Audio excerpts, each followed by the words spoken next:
পাকিস্তানের ইসলামাবাদের H9 সাপ্তাহিক বাজার এখন পুরোপুরি ক্যাশলেস, অর্থাৎ বাজারের সকল লেনদেন হচ্ছে ডিজিটাল পেমেন্টে কোনো নগদ অর্থ ছাড়াই। স্টলে স্টলে QR কোড ঝোলানো, বিক্রেতা ক্রেতা দুইয়ের জন্যই অনলাইন পেমেন্টের সুবিধা থাকছে। प्राइम मिनिस्टर साहब शहबाज शरीफ साहब का जो विजन है, প্রধানমন্ত্রী শাহবাজ শরীফের ডিজিটাল পাকিস্তান ভিশন বাস্তবায়নের পরিপ্রেক্ষিতে এই উদ্যোগ। এখানে বহু স্টল রয়েছে এবং প্রত্যেকটিতে নগদ অর্থ ছাড়া লেনদেন করা যাবে।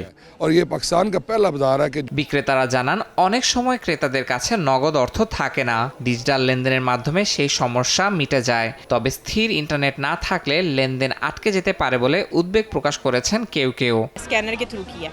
এখানে এমন কিছু স্টল রয়েছে যেখানে ঠিকমতো স্ক্যানার কাজ করছে না, তাই অনলাইন পেমেন্টের বদলে সেই নগদ টাকা দিয়েই কেনাকাটা করতে হচ্ছে। আমার মতে এটা ঠিক না, কেননা সরকার যেহেতু একটা উদ্যোগ নিয়েছে তার যথাযথ প্রয়োগ করা জরুরি। लगा दिया तो सबको उस पे होना चाहिए। ডিজিটাল লেনদেনে আগ্রহ বাড়াতে পরীক্ষামূলকভাবে অংশ নেওয়া বিক্রেতারা বিশেষ ছাড় দিচ্ছেন। কর্তৃপক্ষ বলছে, ডিজিটাল লেনদেন নগদ বহনের ঝামেলা কমায়, লেনদেনকে নিরাপদ করে এবং জালিয়াতির ঝুঁকি সংকুচিত করে। বাজার জুড়ে এসব সুবিধা দেখাতে সচেতনতামূলক প্রচারণাও চালানো হচ্ছে।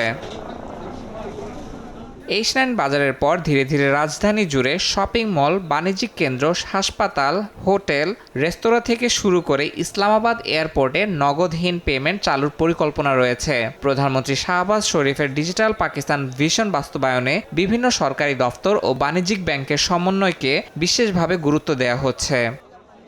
ইয়াসিন মোহাম্মদ জিসান, সময় সংবাদ।